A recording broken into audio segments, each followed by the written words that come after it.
Bueno, desde la licenciatura de Diseño, Arte y Tecnología estamos muy contentos y muy excitados de recibir a Ofri Cnaani, artista multimedial, que nos va a hablar de su obra en esta conferencia Nuevos Territorios. La artista israelí está por primera vez, ¿verdad?, en Uruguay, first time here, presentando su videoinstalación Territorios con Fugas, que pueden visitar a quienes no lo hayan hecho aún en el subte municipal hasta el 8 de abril. Voy a hablarles un poquito de ella. Ofri es artista y educadora, profesora asociada en el Departamento de Culturas Visuales de la Universidad de Londres, profesora invitada en TU Wien, Austria, e investigadora en la Universidad de Ámsterdam. Como artista medial, realiza performances, instalaciones, siempre con una visión crítica y activa respecto a la tecnología. Su trabajo ha sido expuesto en los principales museos y espacios culturales del mundo. Déjenme a ver si encuentro acá para contarles. Tate Britain en el Reino Unido, Bienal de Arquitectura de Venecia, Museo Metropolitano de Arte de Nueva York, Instituto Inhotim de Brasil, Museo de Israel, Museo Amos Rex de Helsinki, Museo Casima, también en Helsinki, en el MoMA de Nueva York, Laboratorio del Guggenheim.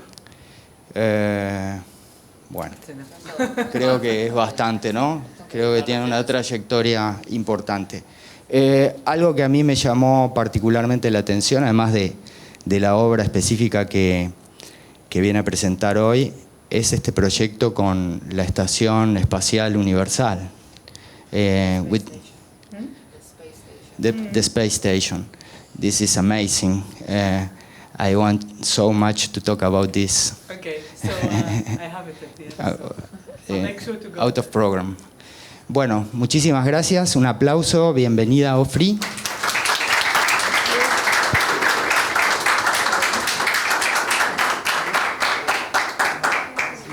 Thank you so much, Fabian, and thank you, everyone. Today, I'm going to speak in English. So, but Roxana is here, so if you get stuck, let us know. And what I was hoping to do is to actually speak a little bit about, or start with the project that is now shown in Subte. It's really, really important story, not important art, but important story and interesting. And I'll tell you a little bit about the story and how I maybe turn it into a video project, and then show a few other works, and maybe we'll end with we'll move from the museum to the city, to the kind of urban terrain, to space. Okay, so we'll, from inside to outside, and then to outside of this world, through 3 different projects. So we'll start from a short video. Of course, I want to tell everything, but the question is, when is the appropriate time to release our information?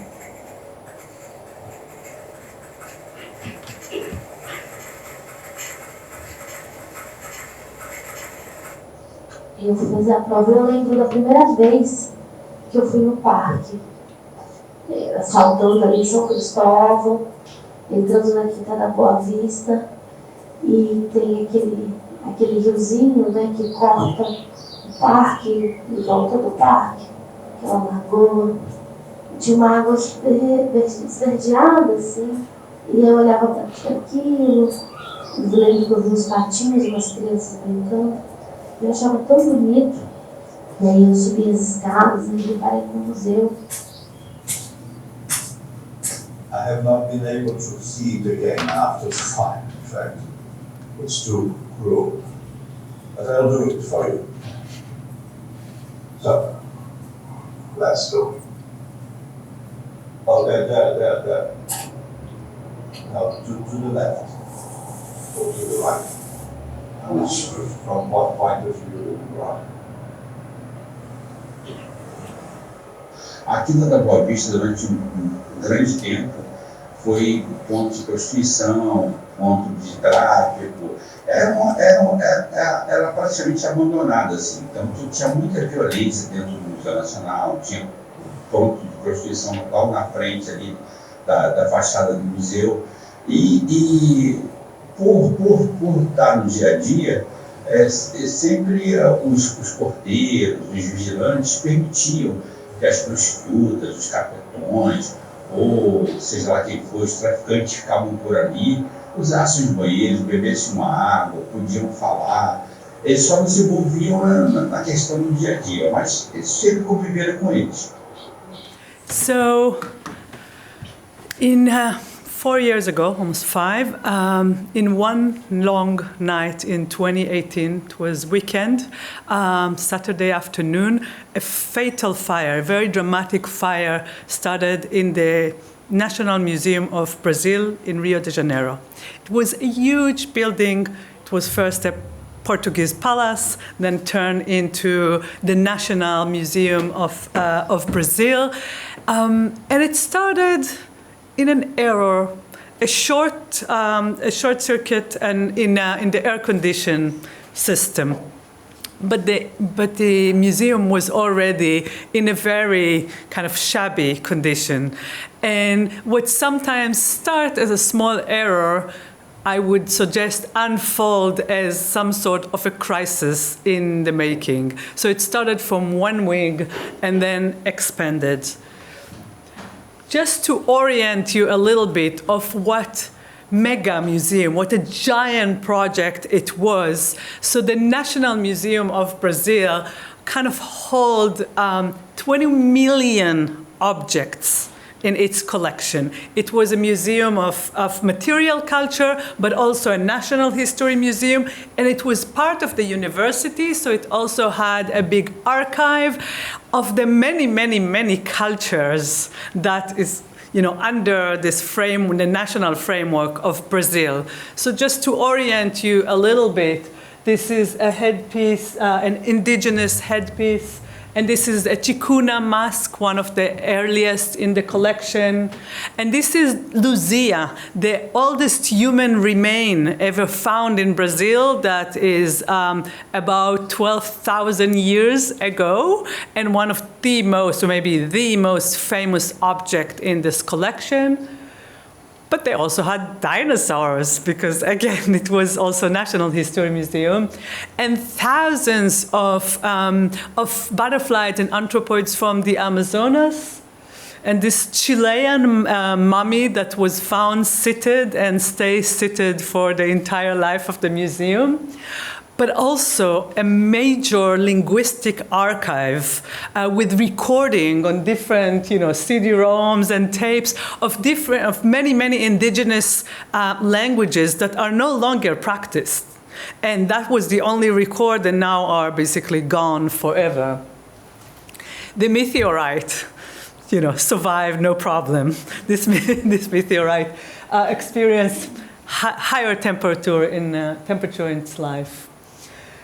And I like to look at this picture because it took 6 hours for this fatal fire to happen. And people, the big community of the museum, were standing there. It was a very, I would say, performative event, because they discovered there was no running water in the fire hydrant. So what I started, and I said before, it started with an error, a shortcut in the air condition, slowly being kind of unfolded. It's like, wait, why wasn't, running water? Because water and other natural sources in Brazil, but in many places around the world, including my origin country, are being privatized and being politicized. So sometimes there are cuts in budgets. There are cuts in museum budget, but also cuts in, in the water supply. I would actually say that this horrible event that happened in Brazil, but already happened in other places, and will unfortunately happen in other places, archives, collections, rare libraries that are being, are being governed by neglect, are being neglected by governments, and the everyday life is budget cuts and infrastructure and maintenance, poor maintenance. But then when it comes together with climate crisis, when fire is going like that or flooded, it will unfortunately happen more and more. And that's why I would like to offer this event to you, not really as like, oops, an error, but a crisis in the making, a long time coming crisis. So this event was described as a lobotomy. Lobotomy is cutting one of the brain. Lobotomy in Brazilian memory.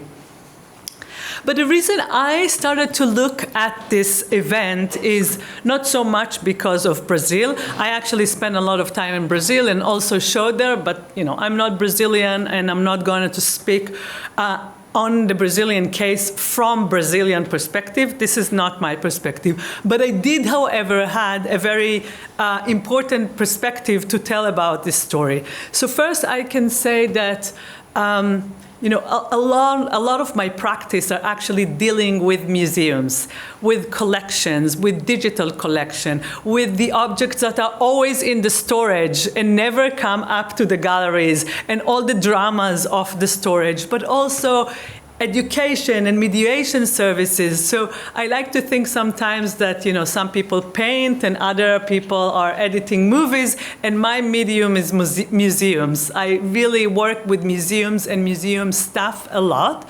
But as Fabian mentioned, I also research and looking a lot about technologies and thinking critically about technologies. So the reason I got into the story is that you are what we call born digital, right? You were born after the internet. All your life is networked life, not only digital, but networked life. You consume most of the services from dating to eating to health management through apps, right?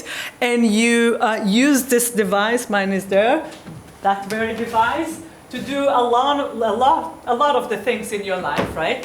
So, and not only, we are living in digital age, but we also living in an age of hyper documentation.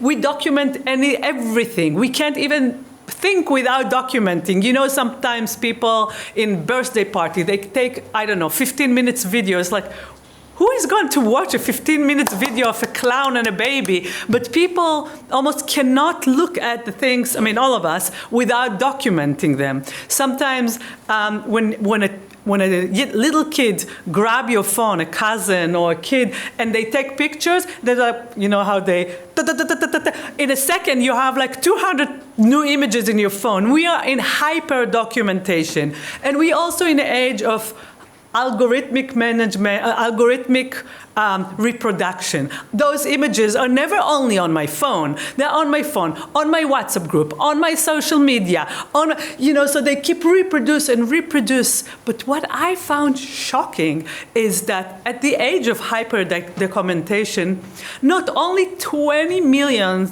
objects pretty much are gone, but also almost nothing survived in a digital realm. And I was like, how not? So, and then I started to look at what happened, and I can tell you a lot, and we can speak about it later if you have questions, about the politics of digitization and digital collection, which is not less complicated as of the politics of museums and national identity, but I can already tell you this is a very, very, very time-consuming and expensive process to digitize a collection. So this museum, which was in a short, operated on a short budget, didn't have a digital collection. So I started to look at what survived. And what survived is a small group of 3D objects made by different entities, different groups, by different grants. So each one is sitting on a different platform, working with not the same parameters, but it's not like all the models are the same, but there is a small group. But then two other things happen. On the night of the event, I told you 6 hours, right? People are standing there, seeing the museum collapse. And students actually from the university who worked at the museum started a campaign via Wikimedia, which is the roof of our organization of Wikipedia that think about kind of democratic information and open access to information. They started a campaign, and the day after it went from national campaign to international campaign. And what they ask people to upload any picture they took in the museum. Selfies, pictures of my kid, blurred picture, double picture, everything. And what we have is a very ghostly, very personal, right? If the museum always tell a professional expert story and take expert photos. Even for this event, we have someone who actually knows how to take photos, right? Expert photos. Those photos were bad or poor. I mean, I think they are poor in a very rich way, but they are subjective, they are blurred. It's kind of a very, a very non-professional collection of images, and it's user-generated. There are no images from the institution, so it's absolutely 100% user-generated collection. But it's the only collection we have. Right? There's no the institutional versus the user. That's the only one we have. And if I start to look, and you are, studying media, technology, design, so I'm sure you have a, eye for that. If I start to look at these images, from one hand we can say, oh, these are poor, bad images, you see reflections. But actually, those are very rich images. So we see this mummy looking at the camera, right? In a way like that. But we also know it was summer, right? We know it was summer. We also know that it looks like a female took this image, right? And we also know quite a lot. Look at this moment, at this moment, look as female body took this image. So we see both the object and the subject, right? The painter, but also this woman and this woman, she's an object. There is like some kind of babushka, like a Russian doll element here of the images. And we know a lot about the technology of the museum. We see the vitrina, we see the lights, we see a lot about how it actually been kept. And this one is my favorite, I think, image, because all the butterflies are pinned to the board in a very classic way, but they all came from the Amazon, and then the lush greenery of the Amazon, because of the reflection, is kind of coming back to visit. And look at this, it's almost like another butterfly, which is the butterfly of the photographer's hand. So all those images are kind of bad and very, very curious at the same time. Every file name is different. People upload from their own phone, so every file name is different. Some of them are very professional, with the species name, but others called Dino and Sophia 11. So this school-age Sophia and her stuffed purple monkey is like a princess, is like a new protagonist of this collection with the dinosaur Dino and Sophia like that, and Dino and Sophia like that. And we would never know who Sophia was, but at the same time, she kind of organized the collection. We have a few hundred images, and we have like 15 images of Sophia in there. So this is a very uneven collection, but yet very, very interesting one. Now remember, I spoke about algorithmic reproduction. One of the things I found so interesting is that the images that have been uploaded are never a single image. In museum, the economy of meaning are related to the rare. we only have one rare glass of, of water that we found. This is very rare. No one else have it, and we should show it in the museum. But in the age of reproduction, the meaning coming from a very different way. So it's actually related to how the image is not separated, but how it is networked. Okay, we call it the networked image. So every image that's been uploaded to the collection is also on my phone. Let's say I'm Sophia's mother, okay? So it's also on my phone. And then when I left the museum with my cute girl Sophia, I shared it in the WhatsApp group to the family, and then I put it on Instagram, and then I put it on Facebook, and then maybe my phone is dying because it's too old, so it's on my SD card, but now I trashed it, and now it's been sent to Cameroon to be disentangled, and the SD card is actually on the other side of the world. So every image, in a way, is a collection of images. And why I use this word, because when we think about a national collection, so collection is the most important thing in, it's the national collection of Brazil, it's the national collection of Israel, and the museum is holding the collection. But now every single image here is a collection of images. So almost like we have a collection of collection. And if we think about digital culture, this is a very interesting thing that happened here. But so one thing that survived is user-generated, spread out, completely subjective and individual. The other thing that survived is quite the opposite. I like to think about the user-generated. In English, you say recollection is something that comes back to memory, right?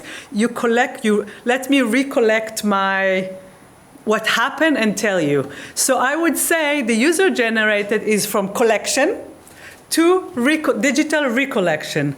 Now I want to show you something else. This is the other thing that survived, and you saw it in the video, is a virtual tour made by Google.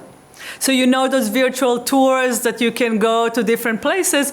So actually, there is no museum anymore. But if you want to visit a museum, you can go online. So you can actually visit a no longer existing museum. Usually when I go to the Louvre in the virtual tour, it's like, oh my God, I'm in my place in London, but I can be in the Louvre. But now you can visit a no longer existing museum in an interesting way, because those virtual tours are made by the exact same device, camera, that is doing the street view, which is developed by the CIA, surprise, and then been developed, Google bought the technology and developed it. And it's been the same camera that has 9 eyes, 9 cameras, and it's moving. And it's the same camera that document museum, document the street, document the Luna Park, and document, which is, again, you think about digital culture. It's quite interesting that the same device made by a private company is documenting the entire world at the same way, right? So this is quite interesting. So I would say, and what Google is doing, what's their business? Search, right? And by search, they are collecting images, and then they use algorithms to collect more and more and more. And they use correlation of information. You look for this one more. In Amazon they say people who bought this one also bought this one. People who like this book also like this book. So this is a correlation. They find correlations in the data. So if the first one is from collection to recollection, this one is from collection to correlation. So the fact that it is a museum of Brazil, it matters maybe to us. But basically Google's business is document the entire world to create more and more data to correlate. So I think what survived in the digital realm, the digital remains, are actually tiny, but they are offering us much more knowledge about how museum collection going to the digital, and how they are entangled, how they are complex, with much bigger systems that define what knowledge is today. So in this video that I hope you'll go and see, it's in Supte, I used the digital remain, the virtual tour, the 3D objects, and the collection of user-generated as sites of information, of sites of creation. So like, someone is making an art piece and they're putting it in the plaza. That's the site. So for me, the site is a digital site. So for instance, I invite people, so it was during the Corona time, and I didn't want to go to Brazil. It's not a documentary. And also the museum is gone. And I was only interested in what survived in the digital. So I told people, I started from people who study in the museum, and people who clean the museum, or people who work in education, and I got all the way to the director of the museum. And if I would come to Brazil and we'll walk to the museum, I would say, like, meet me in the museum, let's walk in the museum or go to the So I told them, let's meet in the virtual tour. And we met over Zoom in the virtual tour. I opened it, and we tried to navigate, which was very, very hard. But we spoke about images, objects they like. So I used really the virtual tour as some kind of host for our meeting and my research. The result is a 3-channel video installation that kind of tell the story of the museum, but it's also a reflection about digital information and digital time and like many other, and like how to work with those objects to create maybe new meaning. So this is, so maybe to take one moment that I really like, you know what, let's just move on. I'll just, okay. So I'll just kind of connect and finish that and say that I took different things that happened during that time, including this image that you saw that people tattooed the museum on their skin, and started to look at what remained, not as something that we need to save, okay, but really, so what remains is not only an object that survived, but what remains is also the rage and the pain and the story on people's tattoo, and for 2 weeks, the result of the fire, there was a cloud of ashes all over Rio de Janeiro. And what was in these ashes? Parts of the collection, it landed on people's doorsteps. So I really try to think about what survived in the body and in the material and also in the data as a way to think after the museum. So this is one project, and again, I hope you'll come to see. Now I want to show a very different project. So I'm going to jump between 3 projects. And it's called Statistical Bodies, where I use my own body to think about the relation between, again, body, data, and space. So this one called You Are My Statistical Body.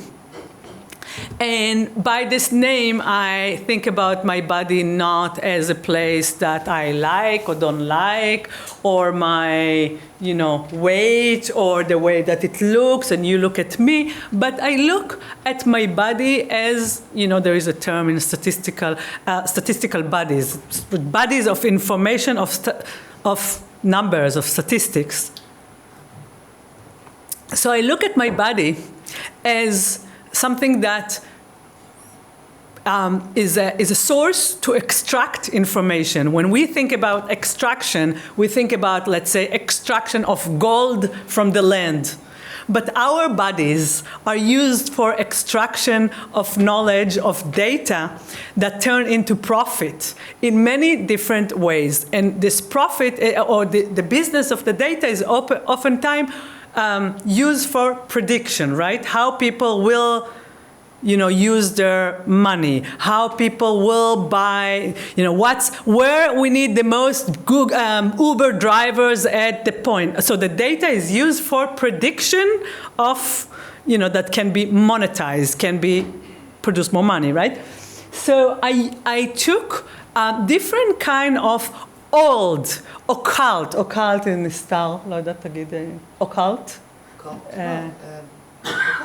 But in occulto, yeah. So like all the different practices of knowing the body and of prediction, of future prediction, and connect them with data system of knowing the body. So I'll give you an example. This one, what is it reminds you of? Acupunctura, right? Acupuncture, right? So I use my hands, and in acupuncture there are pressure points. So are the same pressure points, but in these pressure points you have the big one and then you have the small one. You have on this side, which is social, so it's related to financial history, the debt that I have, the hobbies and activity, the fitness and the wellness. Because from your watch, we can collect how many steps you did, how is your breath, so how much you exercise you did, which is actually connected to the chance to give you insurance or to give you, a mortgage. Those are things are in data correlation, are actually very, very much related. And here I have like very kind of hard information, work address, school records, bank account, education, state data, like ID and stuff like that, real name, my own name, location at the moment, geolocation information, and more and more and more. So I turned these into what is called data points. Okay, so all they turn into data points in a way that I think is both kind of funny but also very concerning, because all those information, acupuncture, these called the pressure points. But these data points are also pressure points, right? Because you can not get your insurance, so these are being extracted from you, and are being used sometimes for you and sometimes against you in different ways. This is another one that the system of phrenology. Phrenology is an extremely problematic and racist systems of, I don't know if you know those heads that, this is like people make kind of an analysis of the skull of where everything sits, and then the reason I'm saying it's very racist because it mainly was developed in Northern Europe, but then they took skulls of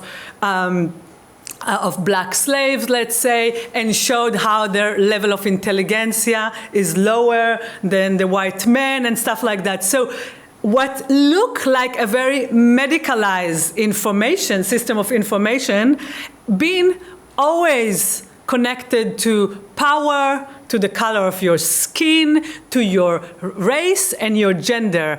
And I would argue, based on a lot of research made by brilliant people, that also algorithms are a very oppressing system that is full with racial biases, full with gender biases, the far away from power you are, algorithms know you less as an individual and more as a bigger group. If you're interested, I can refer you to the literature, and there are also a lot of videos about it. But it's all go under the umbrella of algorithmic biases. So here I used, so all they did is they measure differences, measure the difference between my eye to my ear, and if it's very close, I'm like that. And in my nose is like that. It says something about my race or my personality. And if my forehead is flat or my nose, so use the measurement of the body to actually make a lot of very, very, very ideological assumptions about my personality. So I, again, use this system of prediction, which is an old one and highly problematic, but I introduced different data measurements. I'll read them. The distance between my keyboard and my eyes are 7 short messages and the right to be forgotten. So these are very kind of poetic, but they also use my media, the relationship between myself and my media in different way. The distance between my belly and my heart goes through my password manager. The distance between my yawn and your clapping goes between Zoom's voice recognition. The distance between my face and the wallet goes through my digital credentials, and so on and so forth. And this one, which I really like, is kind of using different, this group of technologies and apps we called quantified self. So quantified self is anything that quantifies, use quantity to know the self. And I think it's one of the most interesting group of media that developed today, because the banks collect information of you and you have to give the details, you don't always want to do. But in groups of, in quantified self, users actually share willingly their information. So it starts from a running group, okay? How many steps I did today? How much how fast I run? But it also goes to, today through wearable devices, you can measure pretty much everything. Sleep patterns, breathing patterns, anxiety patterns based on like eyes movement and sweat level. You all know it. I mean, I can measure my period. I can measure my excitement. I can measure my blood level. I can measure pretty much everything. And I want you to notice that the capitalist sensorium is traveling deeper or circulating deeper and deeper into my body. And in this group of text, that all look like circulation of information, but I actually made a list that, unfortunately, maybe I'll take my computer, I can read it, some of you, because it's hard to read here, but of things that are always, because that's my interest, that there are always things that drop out. So the old story, the same old issue of anxiety. The pathetic hope that someone will understand you without words.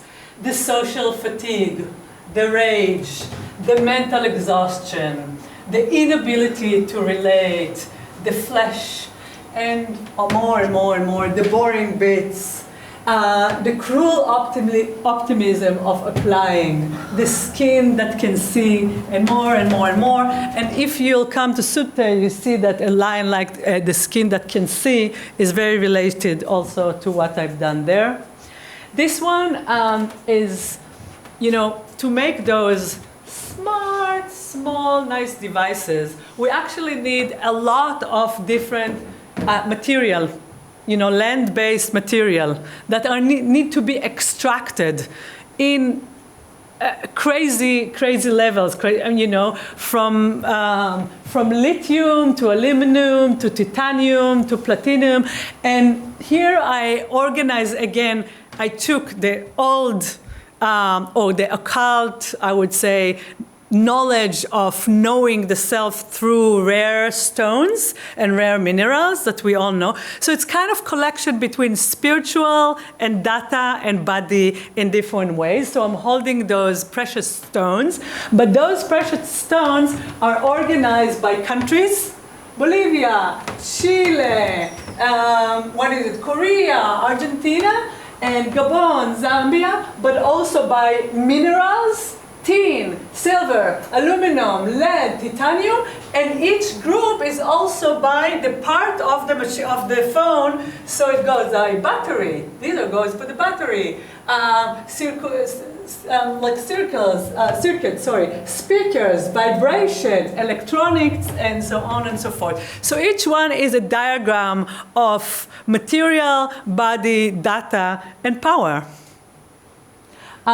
This one is, again, based on palm reading, which is a system, non-system, spiritual or whatever, occult or non-Western or whatever, that is considered, again, by women, by witches, by not like, system of enlightenment of Western white men system of knowledge, but I connect it to, and in palm reading, oftentimes you've been asked questions. Also in horoscope, you've been asked question, but I connected it to a very different kind of question. And it's, do you sometimes work for free? Do you daydream frequently? Do you feel accomplished? So these are based on questionnaires that people been asked in their workplace, but they are, turned around it. So are you bored? But then it ends with, or not ends, but some of them are, did you get raised lately? And did your rent went up lately? So this system of working all the time, we are all working all the time. In digital age, we have hardly a separation between work time and leisure time. And the way that the companies often ask that and worried about our mental health is actually very much related to productivity, right? Because if you feel very lonely, or you're very depressed, or you're, cannot function, you're also very non-productive for the corporation. So I'll just show here that I oftentimes use platform like WhatsApp that everyone is using, but I don't use it to text with you, but I use it to a performance. So everyone in the group will join a WhatsApp group, and then I'll send you messages, and we'll see the city in a different ways through very simple existing technologies. I'm an artist that work with technology, but I don't invent new technologies.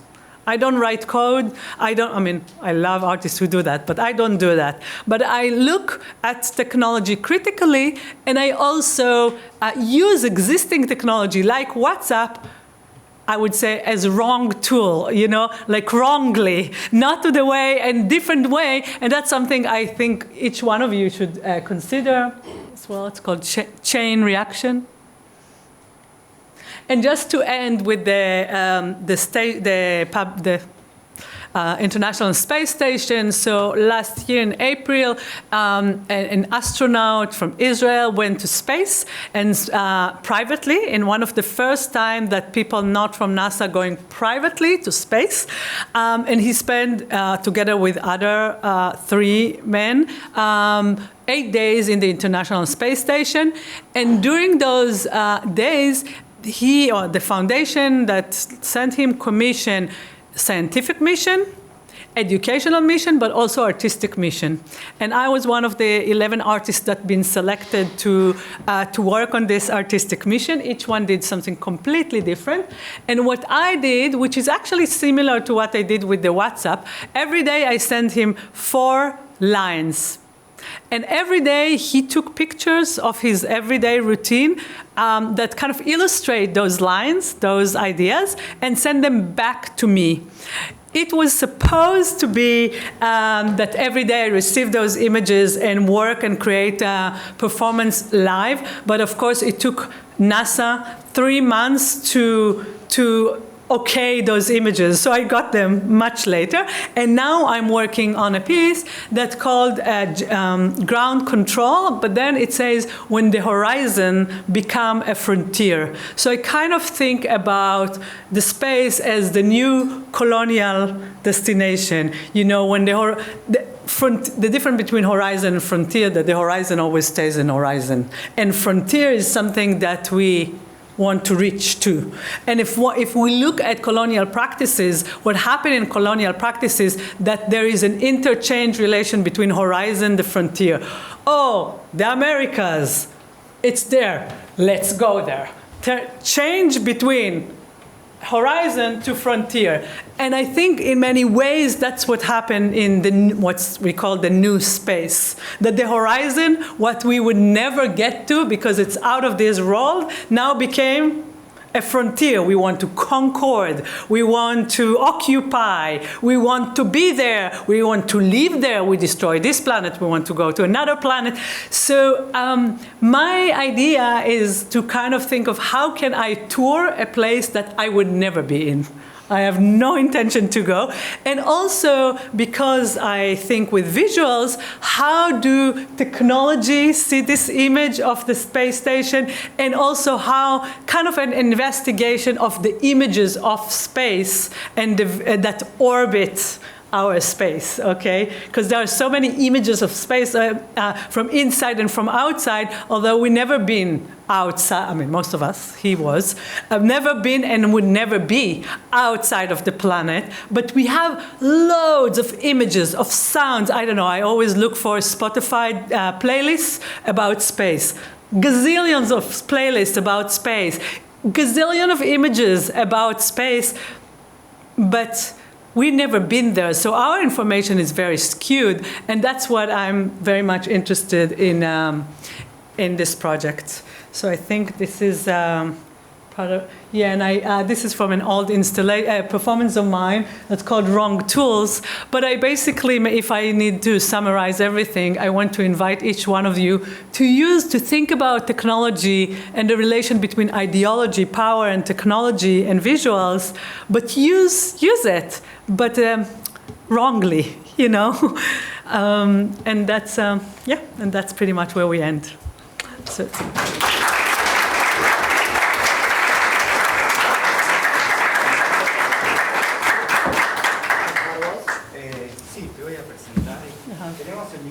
Tenemos unos minutitos para preguntas. Primero que nada, soy un anfitrión terrible y me olvidé de presentar a Roxana Fabius, curadora de la muestra y trabaja con Ofri desde hace muchos años en Nueva York, ¿verdad? Bueno, Roxana, que habla inglés mucho mejor que yo, nos va a ayudar, si puede ser, a traducir algunas preguntas. Mientras estos jóvenes que usan la tecnología de manera errónea, eso es un poco uno de los objetivos de nuestra licenciatura, we use the technology in a wrong way. So, good. We are a family. Quería aprovechar a hacer un par de preguntas. No quiero monopolizar la charla, pero me gustaría saber la opinión de Ofri acerca de, basándome en su presentación de la obra que está exponiendo sobre el Museo de Brasil, ¿qué opinión tiene sobre los entornos virtuales más allá de Google, ¿verdad? De Google Street, Metaverse Environments, and la posibilidad de digitalizar en 3D? Your opinion, yeah, About? digital environments. Yeah, and la última pregunta. Bueno, hoy por hoy estamos en este furor de la inteligencia artificial. Hace 3-4 días, porque las noticias son day by day, surge Firefly de Adobe. Es una herramienta que permite, bueno, trabajar con imágenes a un nivel que nunca creo yo, nunca pensamos. Entonces, la reflexión es cómo piensas que afecta o que puede colaborar o no estas tecnologías en la conservación, en la producción, sobre todo desde la perspectiva museística, que es la que tú trabajas. Yeah, so this is really a great question because, I mean, you know, there are two sets of main questions for around AI and I would say the arts field. There are gazillions questions about AI. Some of them related to, you know, if there are, you know, the misuse and misuse of AI in different fields. But I would say, and within the world of visual culture, I think a lot of people ask question of like, it's the end of creativity, it's the end of the art world, da da da da da da da, which is a big one. I will just say in a second that I mean, you only need to go back to early days of photography or go back to different technological and visual revolutions to maybe understand or to kind of relax yourself and say, like, the tools change.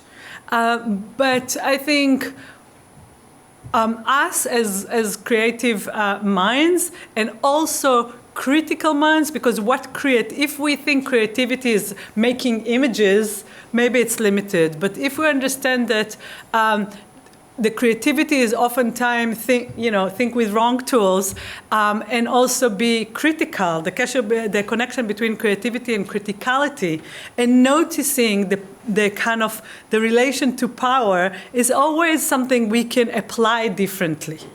And I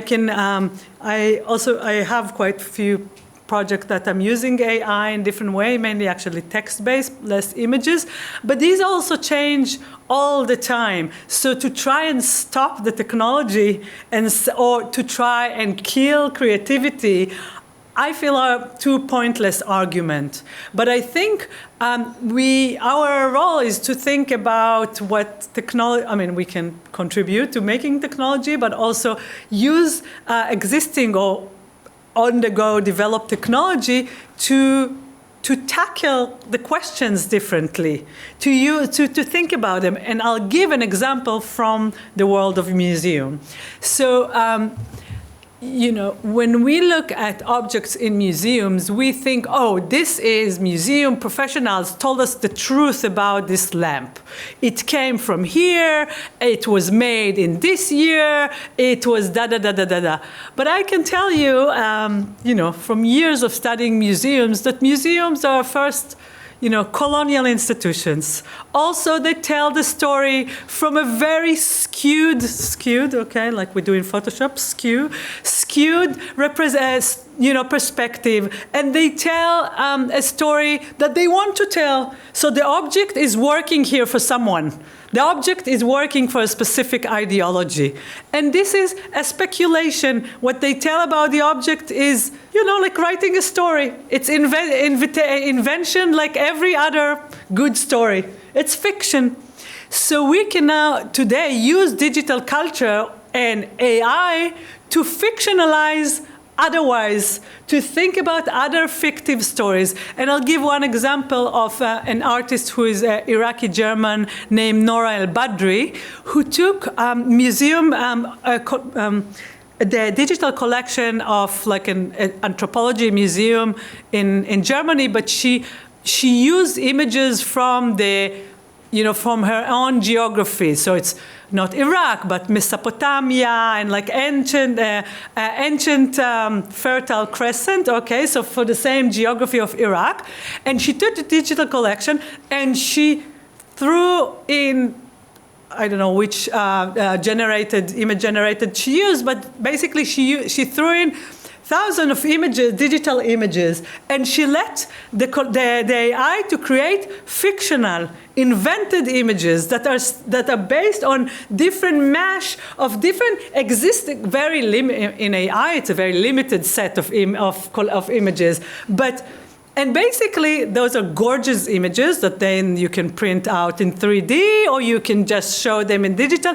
And then she took them and insert them into the collection. So like a viruses in the collection. And since it's only digital collection, you can't tell, oh, this was actually found in Mesopotamia and this one is invented. And she created fictional images in the collection to tell us, well, the German fantasies about Mesopotamia or Iraq are full with biases, ideologies, relation to power, fantasies, in this case, is what the East is or what, you know, the Americas are. I mean, these are all full with very ideological fantasies. And she used AI in a fantastic way to comment about how ideological, but also how fictive, you know, museum collections are. ¿Cómo se hizo, hablando del Museo de Brasil, para mantener esta esencia de la que hablaba, que siempre, o sea, esta esencia museística de como mantener una ideología y explicar las cosas a través de cierta ideología, si ahora la colección es como compartida por tipo el público, digamos? That's a great question. Of course, because museums are museums and mainly governments are governments, the day after they hashtag Viva Museu Nacional, and then what they want to do is to rebuild the museum. So this is, I would say, very expected by governments. But this is not where the interesting stuff happen. And I'll give 3 very quick examples where what I think there is a potential of interesting, in interesting way.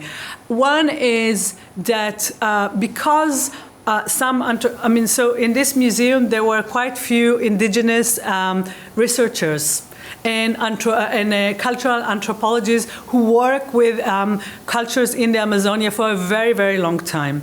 And one of the things that they always say is that the way they presented sacred indigenous objects, let's say by Chikuna, was so, I would say, pornographic in a way that they just said like, oh, just this is a cup. But it's like, no, for us it's not a cup, it's a sacred object that not everyone is allowed to see, and it's actually put you in a specific kind of spiritual, mental space. You can't just show it like that. So they were so uninformed, so the display was actually very offensive for many people. So one of the things that happened now, and if you want, there's a very good article at the New York Times about it, and it's been actually translated even to Hebrew, so I'm sure it's been translated to Spanish. It's a very good article that tells how, you know, there is a lot of critique about the museum all over the world, the big museum being colonial.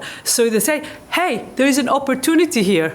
Not in this case, it's not through the digital, but there is an opportunity because, as the Americans say, there is a ground zero. The museum is gone. So now they curate, let's say, the Chikuna collection with Chikuna scholars and activists, which is maybe the dream of other places, but they can't really do it. So I won't say that all the museum will be like that, but there are some very, very responsible scholars in these museums. They're doing few very interesting things of how can you take this system of museum, which is colonial.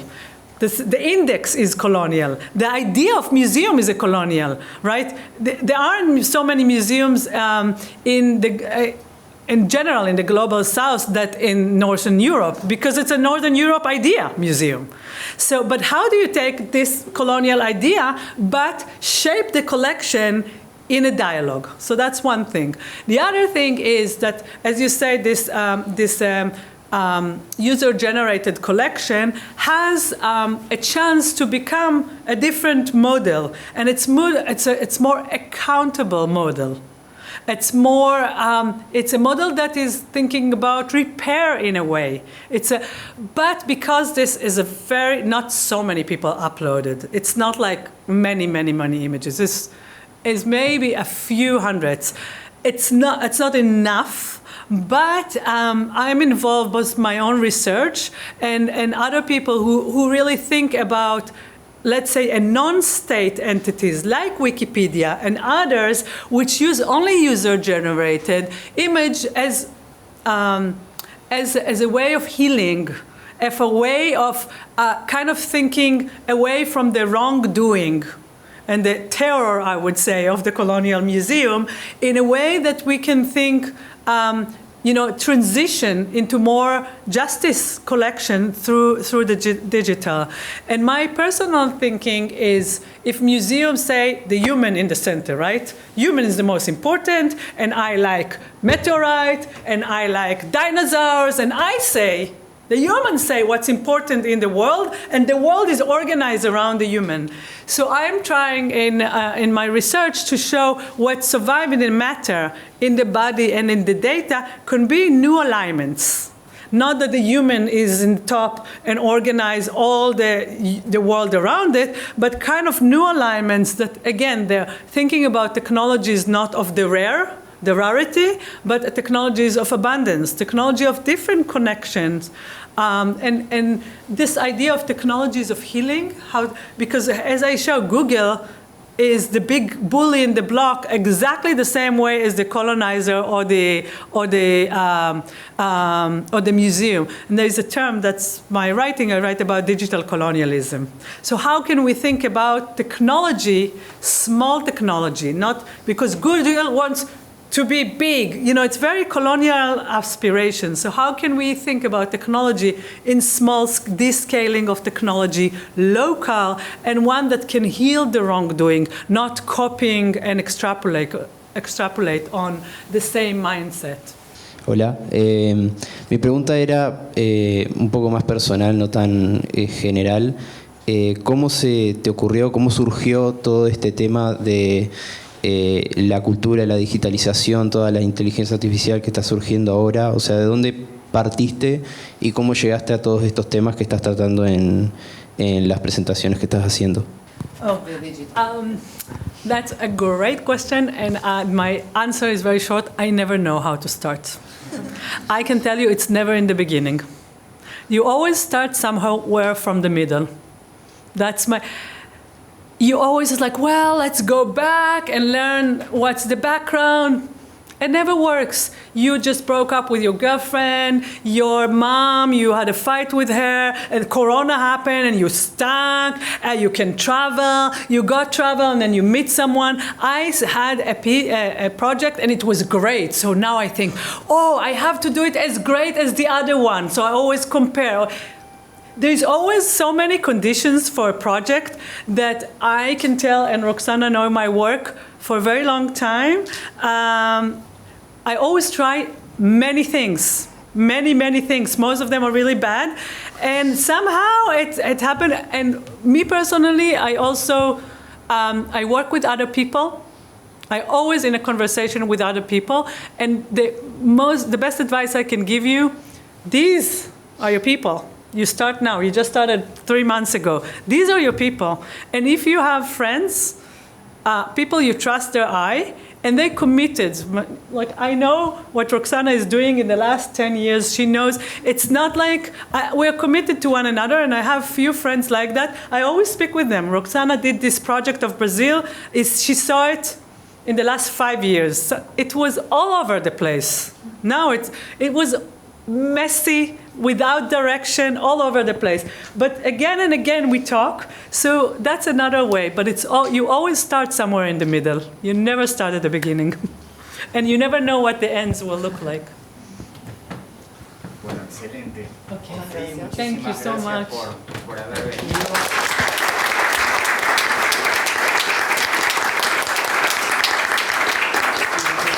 A todos en el subte. Hoy hay una visita guiada. Una visita guiada a las 4 y después tenemos un taller no hablamos de eso, pero tenemos un taller con la coreógrafa Luciana Chuga, una coreógrafa If you like to uruguaya. move, it's amazing workshop. I'm going to participate. Está muy interesante y es una de las metodologías de investigación que Ofri usa en esta obra, en Leaking Lands, Territorios con Fugas, una metodología que viene del mundo de la danza Y después Ofri va a hacer una presentación y vamos a tener un conversatorio entre Luciana y Ofri y yo y el público. Así que están todos invitados a las 5 en el subte y a las 4 tenemos una visita guiada. Perfecto. Nos vemos ahí entonces.